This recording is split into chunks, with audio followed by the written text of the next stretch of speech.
Mais c'est toi qui vas faire que ça marche ou pas ce que le diable te propose. Même Dieu lui-même est assujetti à ce principe de liberté. Même Dieu lui-même ne peut rien faire dans ta vie si tu ne veux pas. C'est en cela que tu es extraordinaire. C'est en cela que tu es divin. Dans ce sens que c'est toi qui détermines ton avenir et ta destinée. Tu n'es condamné à rien. C'est toi qui détermines. La vie est donc un choix. Ce qui va t'arriver dans ta vie, ce sera la conséquence de tes choix. Ce sera la conséquence de tes choix. La réussite dans la vie dépend de la qualité des choix que l'on effectue. L'accumulation de mauvais choix produira l'échec. L'accumulation de bons choix conduira à la réussite. Et l'un des choix les plus importants dans la vie à monde, c'est le choix du conjoint. C'est le choix du conjoint. Dans la vie, il y a beaucoup de choix que nous devons faire. Il y a beaucoup de choix. Aujourd'hui, pour la catholique, il y a un choix. Shalom. On est obligé de. Moi, je connais beaucoup de gens, papa catholique, maman catholique. Un jour, il y a tellement de vie dans le catholique. Papa, papa, vous voulez des réunions, il y a des gens catholiques. Papa, papa, vous voulez pas. Pour moi, dans le vie, moi, je ne veux pas être catholique. Si tu n'es pas catholique par choix, je sais qu'aux catholiques, il y a le putain. Au là, il y a un mouvement. À un certain moment, tu vas dire, non, moi, j'ai choisi d'évoluer ici. Tous les choix. Université, ils est belé, tu dois choisir. Donc, l'université, dans la faculté, dans la option, c'est toi qui choisis. Mais je souligne que l'un des choix les plus fondamentaux dans le Yamoto, c'est le choix du conjoint. Le choix de la conjointe. Celui ou celle avec qui on veut se marier.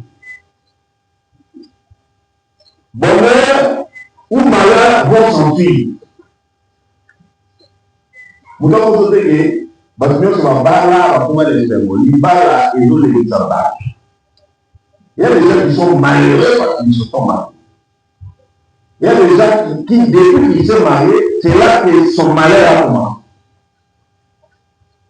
Le mariage ne conduit pas nécessairement au bonheur et à la réussite. Ça dépend du choix d'abord qu'on fait. Shalom. Ça dépend du choix d'abord qu'on fait. Ce thème est important parce qu'il va apporter des éclairages qui peuvent aider à réaliser un bon choix du conjoint. Nous sommes ici pour des lumières, pour des éclairages. C'est vraiment des jeunes, aujourd'hui dans la question, alors, on va apporter des éclairages qui sont liés aux Saintes Écritures, mais qui sont liés aussi à la sagesse de la vie. Oui, aux Saintes pour que nous puissions réaliser le bon choix. Je sais que les va partager. Il y a des gens qui n'ont jamais fait le choix du conjoint. Bien heureux êtes-vous, vous serez éclairés. Il y a aussi des gens qui ont déjà fait le choix. Alors vous allez affirmer, confirmer, ou bien vous allez infirmer. Conférence sur le bon commenter qui va la voir parce que c'est lui qui a la possibilité de changer, peut encore changer. Mais on n'a plus la possibilité de changer. Mais vous avez la possibilité de changer. Donc cet enseignement va concerner et ceux qui n'ont pas encore fait le choix, et ceux qui ont déjà fait le choix, il y a des voilà, bon, il y a ma clinique, ils peuvent aussi changer. Shalom, hein? Shalom. Quand tu as la possibilité de changer, change. Donc, l'exposé sera constitué d'une série de questions et de réponses. Moi-même, d'abord, je vais évoluer en mode expo-interrogatif. Ça veut dire, chaque point que j'aborde est une question. Et j'essaie d'apporter une réponse. Je suppose que c'est une des questions que vous vous posez. Mais, comme je suis un être humain, je serai limité. La partie que je ne vais pas dire, alors nous allons ouvrir un échange. Pour que vous ayez la question toujours. Et nous allons essayer, ma femme et moi, d'apporter quelques éclairages. Shalom. Shalom. Question d'émotion, j'en aurai 5 qui vont constituer le corps de l'enseignement. 7 questions. La première question, faut-il choisir un conjoint? Commençons par là. Parce qu'aujourd'hui, le choix du conjoint, mais est-ce qu'il faut choisir un conjoint? Est-ce que la union ne faut pas la faire?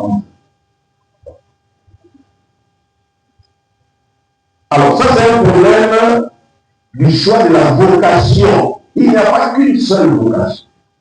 Amen. Amen. Amen. Est-ce qu'il y a une seule vocation? Non. Vous ne pouvez pas avoir une vocation, lui, à vous commander. Et ça va aller. Vous ne pouvez pas avoir une vocation à vous commander. Et ça va aller. Est-ce qu'il y a encore un seul conjoint? Alors ça là. Donc ça dit. Donc ça dit qu'on peut ne pas faire le choix du conjoint. Je veux qu'on commence par là. Jésus détermine 3 catégories à la célibataire. Est-ce qu'il y a un célibataire ici? Oui. C'est rempli de célibataires. Maintenant, Jésus détermine dans Matthieu chapitre 19, verset 12. Matthieu 19, 12. Jésus détermine 3 catégories de célibataires. Ah oui, il y a des eunuques qui sont nés tels dans le ventre de leur mère. Il y a des gens qui sont nés comme ça. Moi, j'en ai vu aussi dans ma vie. Bana Botama avec les 3 mois cités à Colipé, à Copé Samoté, à Balibé, à Colipé, 40 ans, 50 ans, à Koufinaé, Pakinaï. Non, vous voyez, il est né ainsi dans le ventre de sa mère. Il est condamné ici. Voilà la première catégorie célibataire. Donc, célibataire éternel, célibataire à vie, célibataire consacré. Deuxième catégorie célibataire, Jésus dit, il est devenu ainsi par l'action des hommes. Il y a des gens qui ont choisi, qui n'ont pas choisi, mais qui sont devenus célibataires à cause de ce qu'ils ont vu. Dans la famille, le savanda a dit papa avec la maman chaque jour. Alors la jeune fille va se dire, c'est que le mariage c'est un ring alors. Alors je ne vais pas me marier. À combien de mots par l'action des hommes. Ou bien il y a des gens qui sont célibataires par malédiction. Hein? Par malédiction. Donc, nous, la maman, elle va dire, t'as pas mieux, ton tas, son gros là. Et puis, ils ont fait des efforts à tout ce qu'il y a dans célibataire. Famille, nous vivons dans célibataire, il y a du colo dans célibataire. Et bien, célibataire, Bakuba, en Russie, 40 ans, 45 ans, 52 ans, célibataire. Troisième catégorie, on dit, il y a des célibataires qui le sont ainsi pour servir le royaume. Il a choisi de rester célibataire pour la cause du royaume, les prêtres, les religieuses, les religieux, et même certains qu'on appelle les célibataires consacrés, ni prêtres, ni mariés, mais consacrés à Dieu dans l'église pour le servir. Amen. Hein? Amen. J'aimerais d'abord que tu sois obligé à faire la chair conjoint, hein? Parce qu'il y a d'autres possibilités aussi. Il y a d'autres vocations aussi. Au cas où on choisit la vocation du mariage, alors une autre question surgit. toujours dans la même question là. Faut-il faire le soin du monde? Mais ce il faut pas la vie, c'est ça ta vocation. En ce moment-là, on doit se poser la question, faut-il choisir maintenant? Est-ce que ma fille doit faire la case soit la conjointe maintenant? Parce que les jeunes fonctionnent comme si ils doivent être en couple.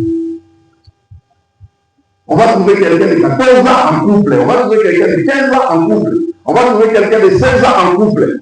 Est-ce qu'on doit, n'importe quand, faire le seul conjoint? Shalom.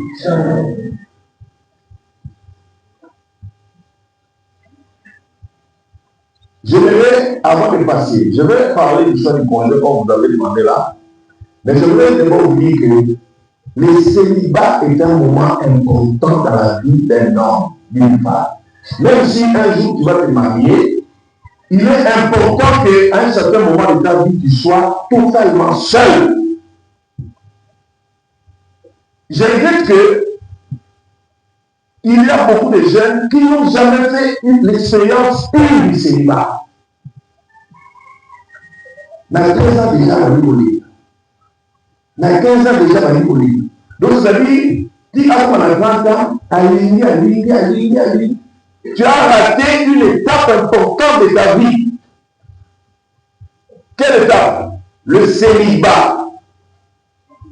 Même celui qui doit se marier un jour doit vivre une expérience productive, fructueuse du célibat. Le célibat est important. Pourquoi? Pour se construire, frères et sœurs. La jeunesse, c'est l'âge de la construction de son être. Dieu nous a créés toujours inachevés. C'est pourquoi nous sommes des êtres en croissance. Nous devons grandir dans tout ce que Dieu a déposé en nous, comme don, comme talent. Nous devons grandir. Et le célibat, c'est le moment où on développe les talents que Dieu a mis en nous. C'est un moment extrêmement important. Où on développe les talents. On les découvre d'abord. Est-ce que toi tu connais tes talents? Parce que si tu tombes amoureux à 14 ans, je suis désolé, ça va brouiller la démarche dont je suis en train de parler. Parce qu'à 14 ans, ce n'est pas l'âge de tomber amoureux. 14 ans, c'est l'âge de se découvrir, de découvrir quels sont mes talents, quelles sont mes possibilités. En quoi suis-je fort, en quoi suis-je faible. L'homme est un être complexe. L'homme est une richesse qui doit se découvrir et s'exploiter. En philosophie, nous disons, l'homme est une excédentarité inclôturable. Une excédentarité. Tu n'es jamais une seule dimension. Il y a plusieurs dimensions en toi. La dimension intellectuelle, la dimension artistique, la dimension sportive, la dimension spirituelle. Tu as le devoir de développer chacune des dimensions qui sont en toi. C'est ainsi que tu deviendras un homme accompli, une femme accomplie. Il ne faut pas fonctionner comme si l'être n'était qu'un être sexuel. Sexe, on regarde, on fait, donc on danse sexe, on regarde sexe, on dit sexe. Donc à 14 ans, on est déjà dans le sexe. À 16 ans, on est déjà dans le sexe. Ça détruit le processus de maturation de l'être en toi. Il y a un guitariste en toi qui doit fonctionner. Il y a un pianiste en toi qui doit fonctionner. Il y a un dessinateur en toi qui doit fonctionner.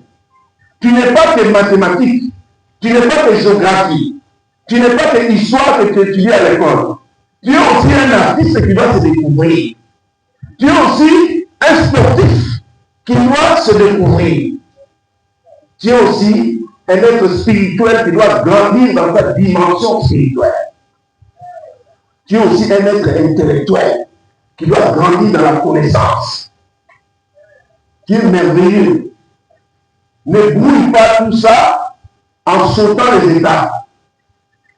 Faut-il faire le choix du conjoint? Pas toujours. Peut-être parce qu'au Kélan, au Salamoté. Pas encore. Peut-être que ce n'est pas encore le moment, parce que tu dois encore te construire. Ne t'empresse pas dans le choix du conjoint, alors que tu ne sais même pas qui tu es. Tu ne connais même pas tes talents. Tu ne connais même pas tes possibilités. J'ai rencontré des gens qui, ça me fait pleurer quelquefois. Alors,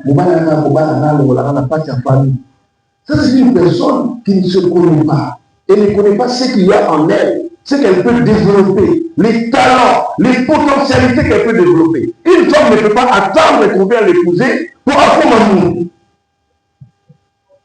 En Afrique, on a semblé nous montrer que donc moi je suis sur la base d'un amour. Non, non, non. C'est un être créé à l'image de Dieu. Donc, un être extraordinaire et formidable.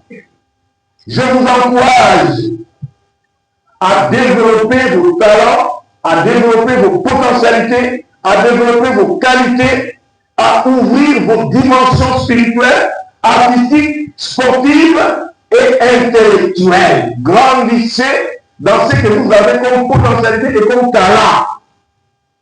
Grandissez en cela. Vous savez, moi j'ai 49 ans. C'est à 49 ans que j'ai découvert que Nairobi est avec guitare.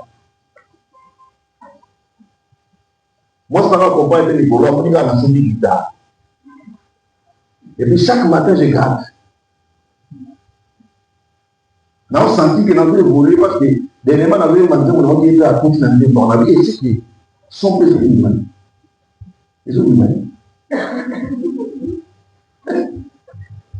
À 49 ans, je me suis dit, mais écoute, voilà, la vie est tellement difficile que si j'ai gratté une guitare le soir, ça peut chasser les stress. Ça va me permettre de vivre plus longtemps. Donc, Nicolas, quand la vie est, mais il va placer sur la guitare, on a un petit moins de. On va le quitter dans mon âme. Avec alors, vous voyez le piano. Nous devons développer les seins. Vous avez la moitié de beaucoup, il y a au moment de problème. Développe ça d'abord. Développe l'islam. Développe la musique, un peu de jazz. Développe tes talents. Il y a des gens qui sont nés forts. Fais un peu de boxe. Fais un peu de taekwondo. Fais un peu de karaté. Développe-moi shit. Développe ton corps. Développe tes aspects physiques. Développe ton côté intellectuel. Lis des livres. Lis des romans. Développe la mathématique, développe la géographie, l'histoire. La jeunesse est faite pour ce développement-là. Que Dieu vous bénisse. Acclamons le Seigneur. Acclamons le Seigneur bien.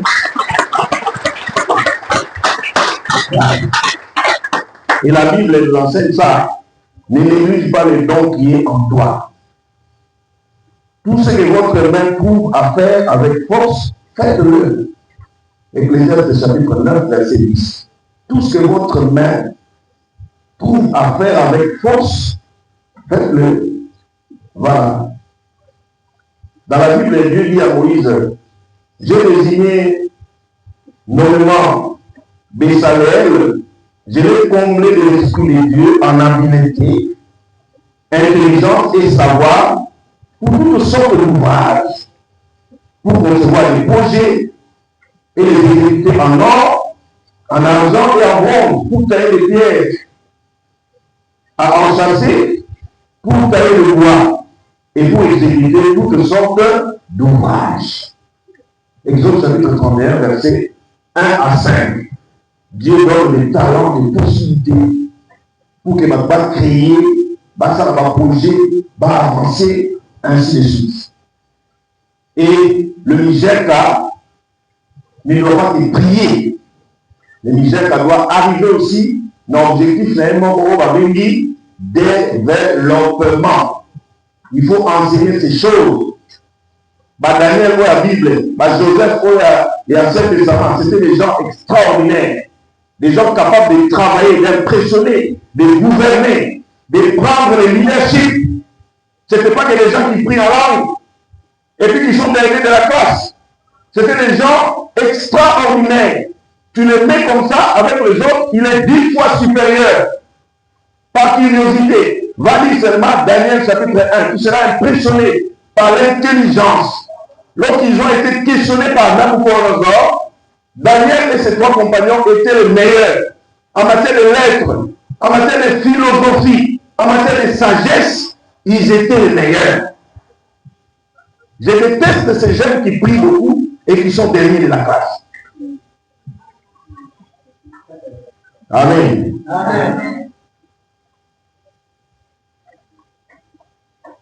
Je déteste aussi ces jeunes qui sont premiers de la classe et qui ne prient pas.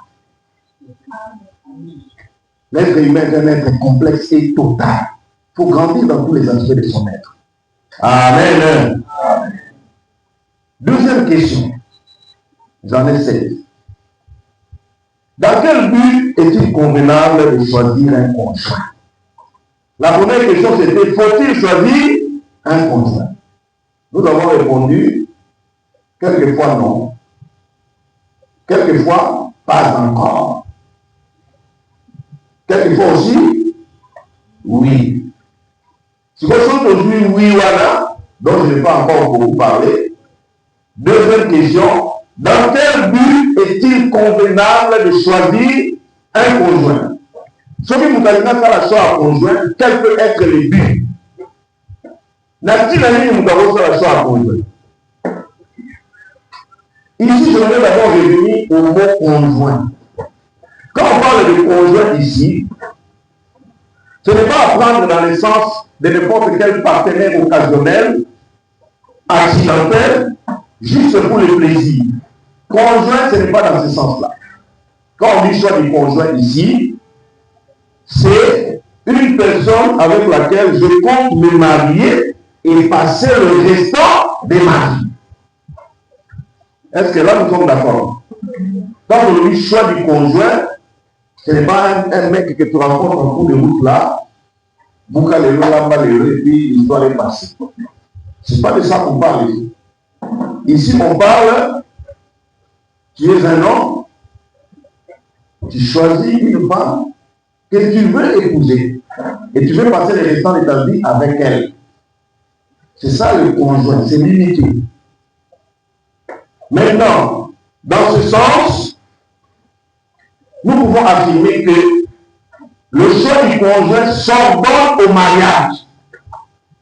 Le choix du conjoint a pour but ultime le mariage.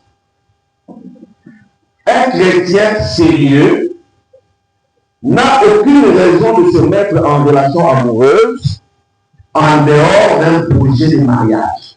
Là, j'aimerais que nous soyons d'accord. Un homme sérieux, une femme sérieuse, ne peut pas se mettre en relation amoureuse alors qu'il n'y a aucun projet de mariage. Comment vous allez appeler ça? Comment vous allez appeler ça?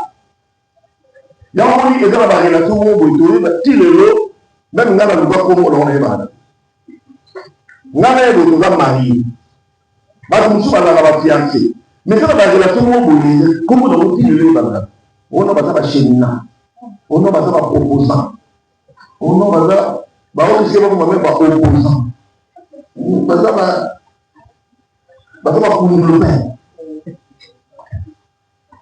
Tout ça pourquoi?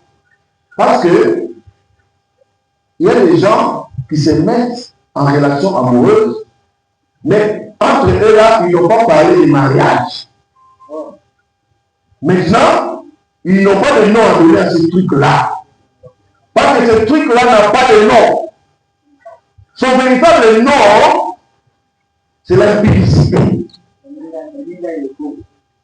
Son véritable nom, c'est la fornication. Un chrétien ne peut entrer en relation amoureuse qu'avec le but du mariage.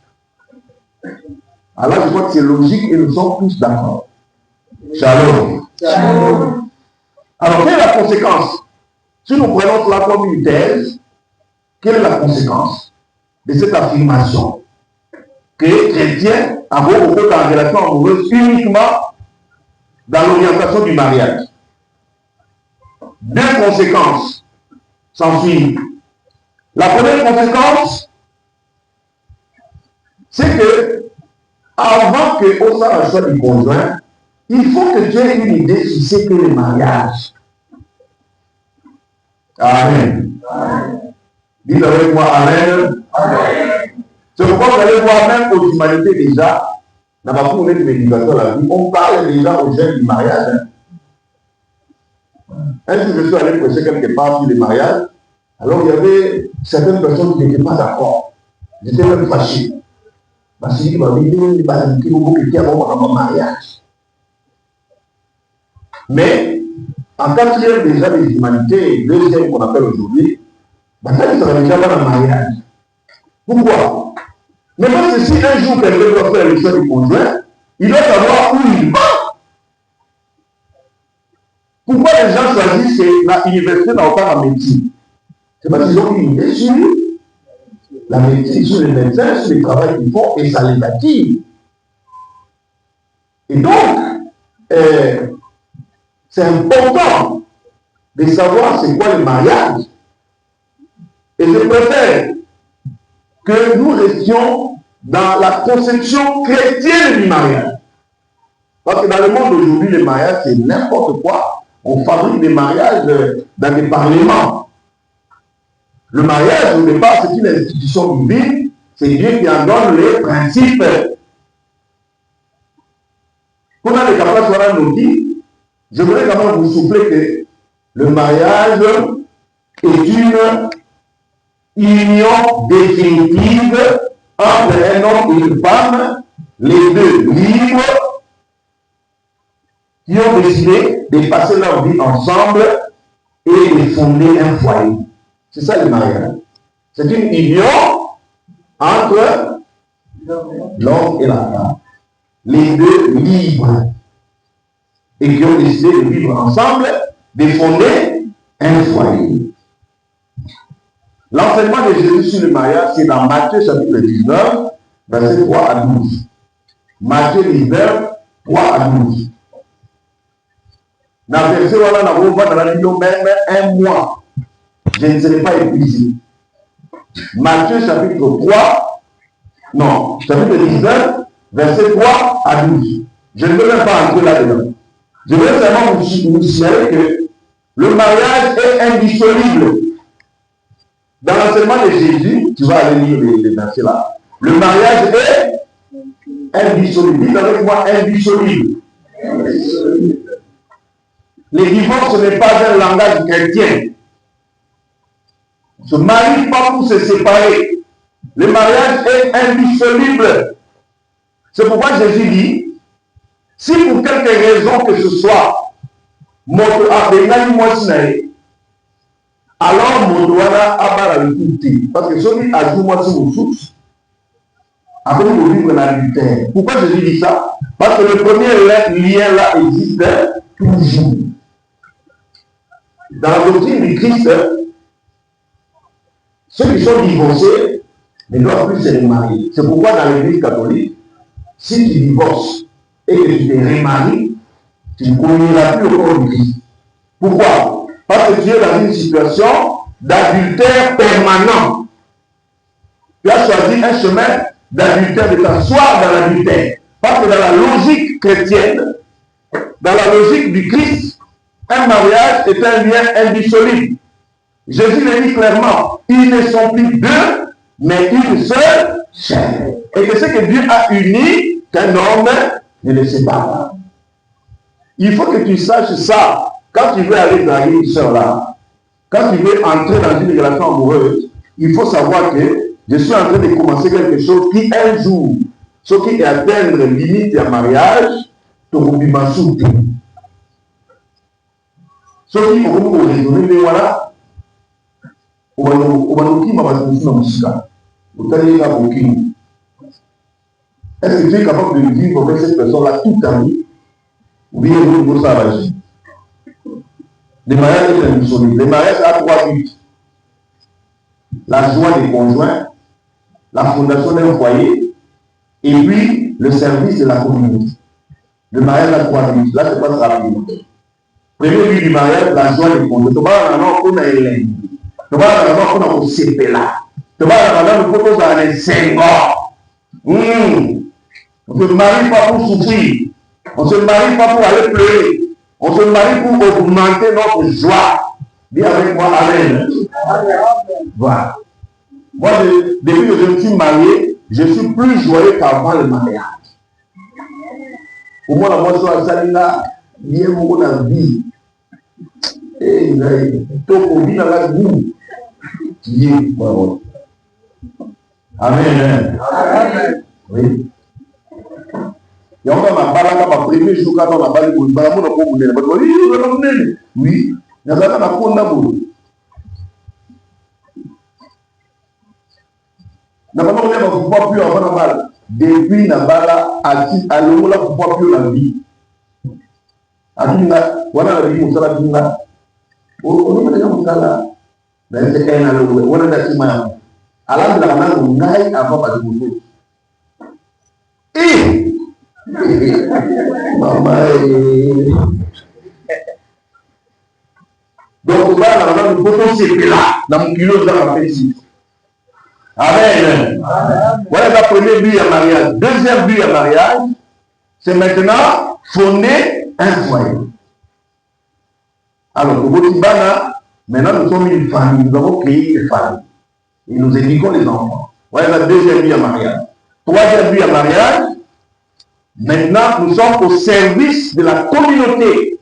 Par exemple, maintenant, nous sommes venus pour enseigner aux jeunes. Voilà, maintenant, nous sommes devenus notre mariage est un ministère. Ça, c'est le troisième but du mariage. Et ça, Babalani va créer d'entreprise. Babalani va créer fondation. Babalani va créer orphelinat. Donc, le mariage ne s'arrête pas seulement à nous et à nos enfants, ça devient même un service pour la communauté. Que Dieu nous bénisse. Amen.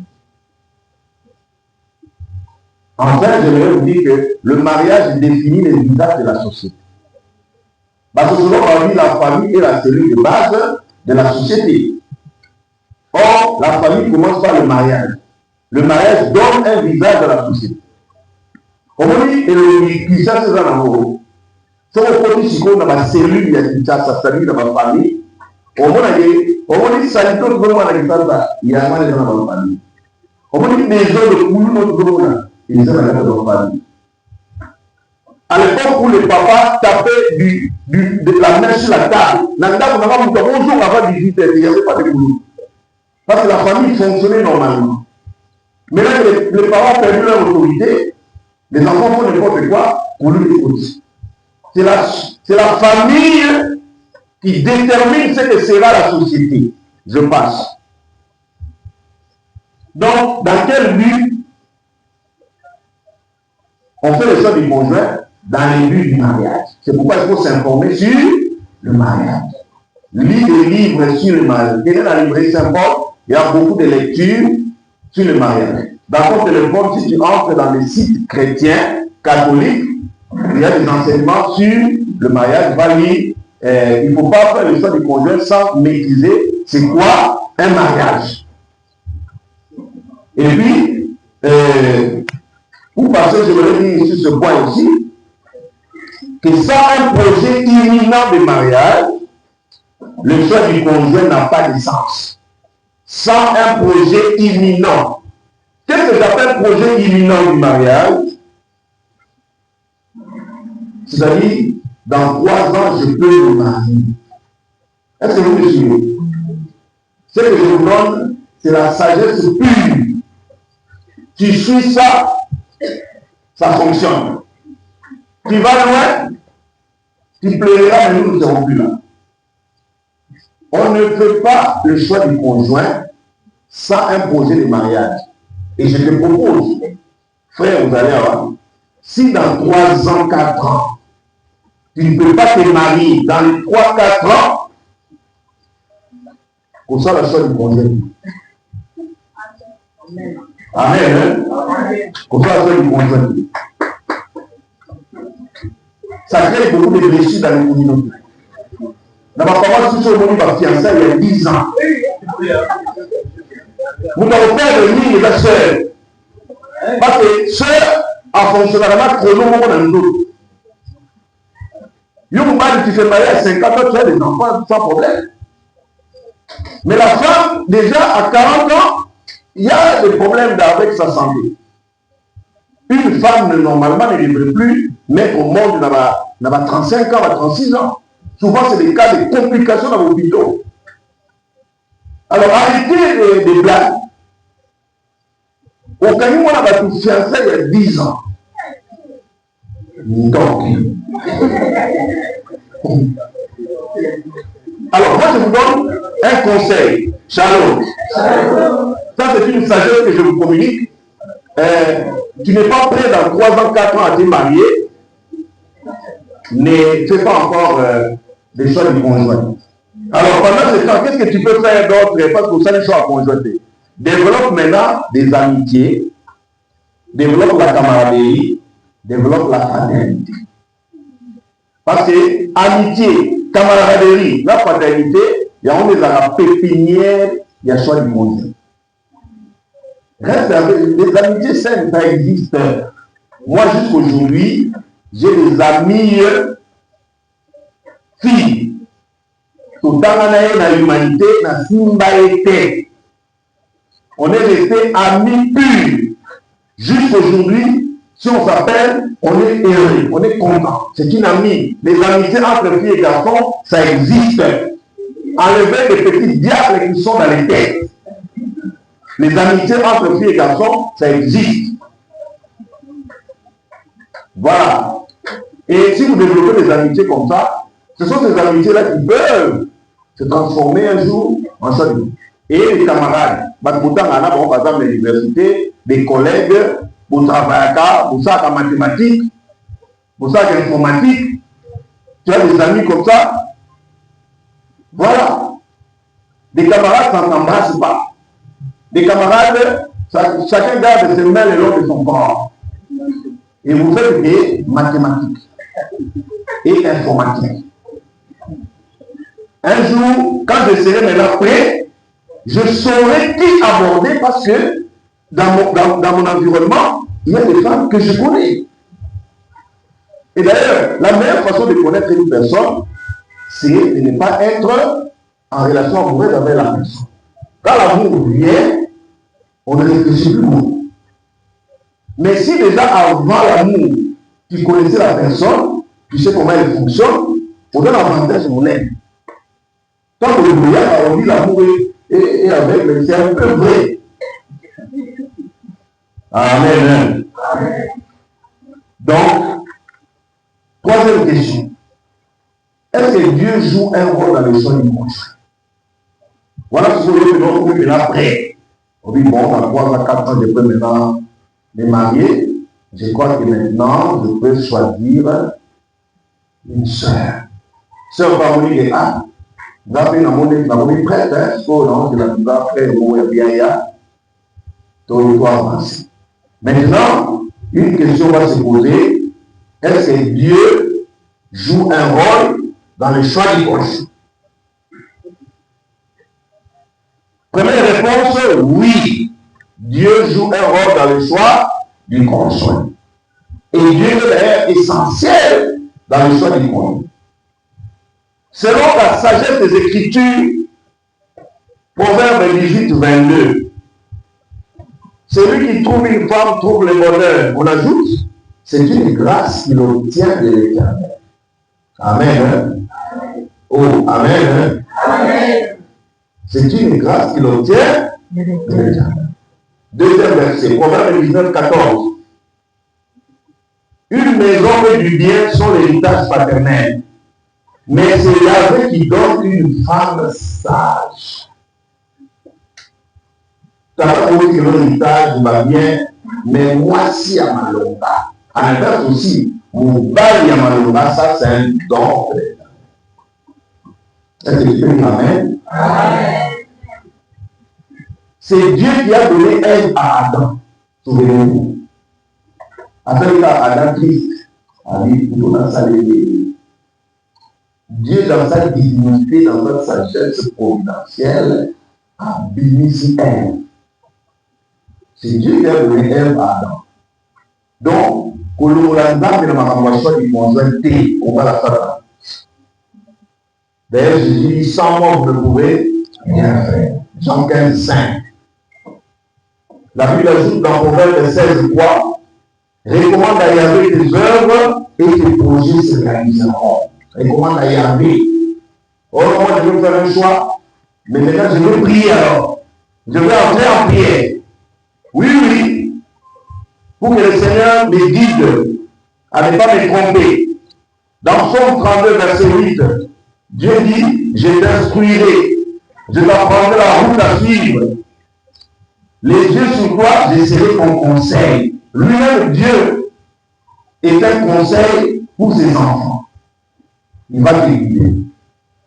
Amen. Amen. Donc, on peut affirmer que, oui, Dieu a une part essentielle dans le choix du conjoint. Mais, la part de l'homme demeure. Pourquoi tout ce qu'on place dans la confusion? Bon, nous avons des gars à ça, nous avons des gars à la sangaï. Si on va tout ce qu'on va dans la route d'Israël, bah oui. Nous avons des gars ça va déjà. Moi, sauf qu'on a pas la ndoto. Les enfants de l'Église vont à tous les ans de tout. Seigneur, montre-moi, je veux voir. Père, je veux voir. Quand on a un ndoto, on a des gens à la kissier.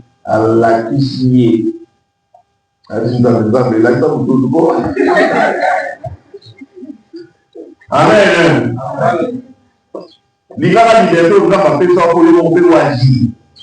Dieu va t'accompagner, mais c'est toi qui vas agir. Vous êtes que vous me suivez. De moi, on dit, tellement ça peut lui répondre aux athées, alors que nous avons des techniques. Alors nous avons des approches d'église dans l'assemblée de votre Saint-Sacrement. Quand on dit n'importe où, on dit, bon, dans le monde, ils ont lié. Ils ont audacieux.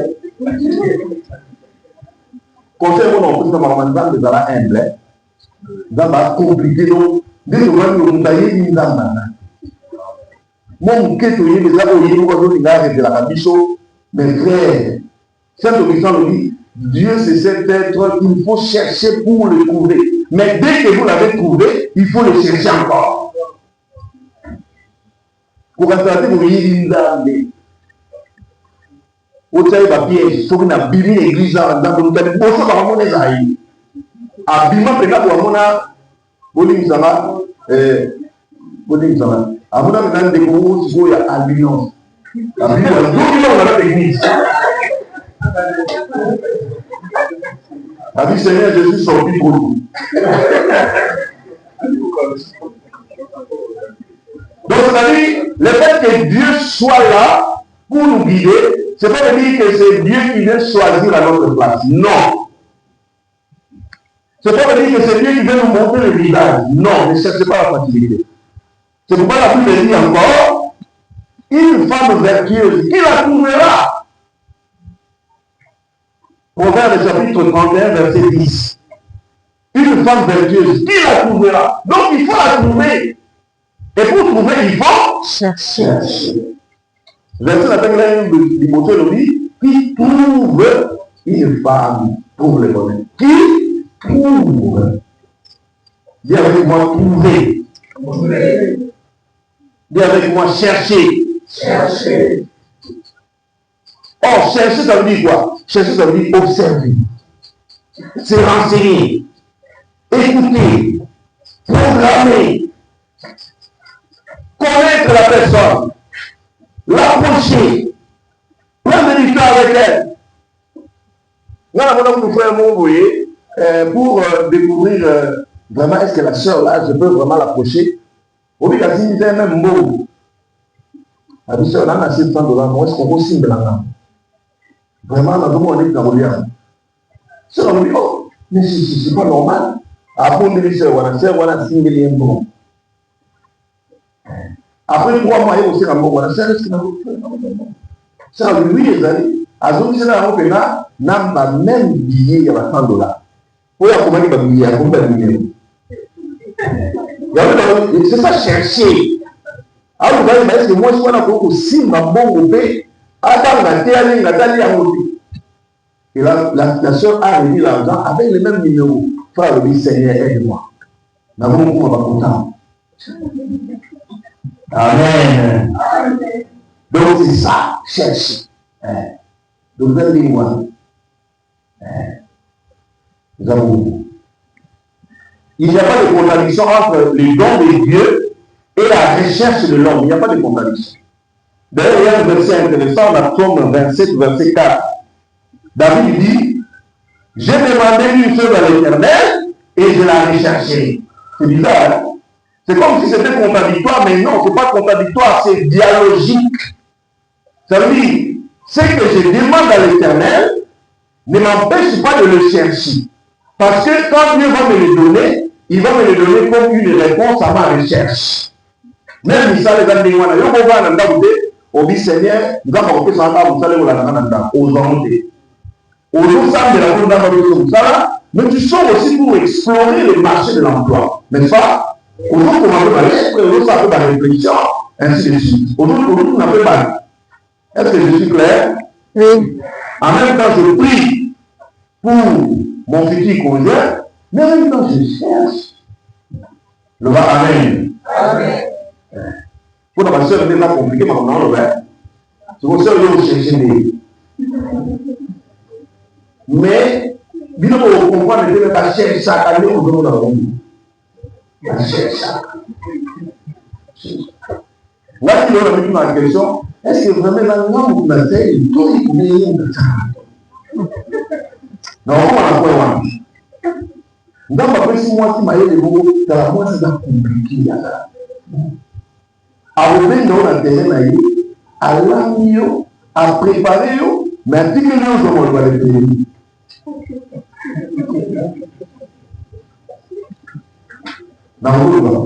D'ailleurs, justement, on a un quatrième point. Shalom. Dans le choix du conjoint, qui choisit qui? C'est une question fondamentale. Et là, on a besoin d'aller dans le bas. Les deux personnes qui vont entrer en relation amoureuse, ce sont elles qui doivent choisir. D'abord, vous posez la conjoint qui. D'abord, vous imposez conjoint moi. Et d'ailleurs, c'était sous la recommandation de Dieu.